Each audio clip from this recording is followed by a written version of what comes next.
જય માતાજી, જય વિહતમાં. હેલો ગાઈસ, કેમ છો? આઈ હોપ તમે બધા સારા જ હશો. તો ફાઇનલી આપણે કૃષ્ણ ભગવાનના મંદિરે જઈ રહ્યા છીએ. આવ્યું છે વેસુમાં. મંદિરનું નામ છે ખાટુ શ્યામ. તો ચાલો વિઝિટ.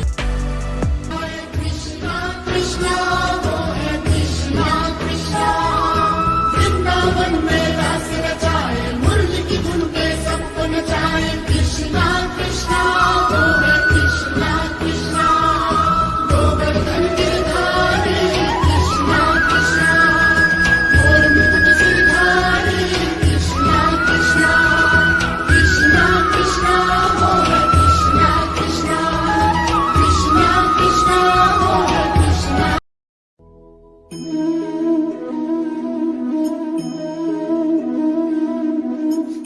તો મિત્રો ફાઇનલી આપણે શ્યામ મંદિર પહોંચી ચૂક્યા છે ને હવે આપણે અંદર વિઝિટ કરશું. ચાલો અંદર જઈએ.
તો ફાઇનલી એ આપણો બ્લોગ એન્ડ કરે છે. કેવો લાગ્યો, સારો લાગ્યો હોય તો લાઈક કરજો, શેર કરજો અને કમેન્ટ કરવાનું ભૂલતા નહીં. તો ચાલો મળીએ એવા નેક્સ્ટ બ્લોગમાં. તો જય વિહતમાં. જય વિહતમાં.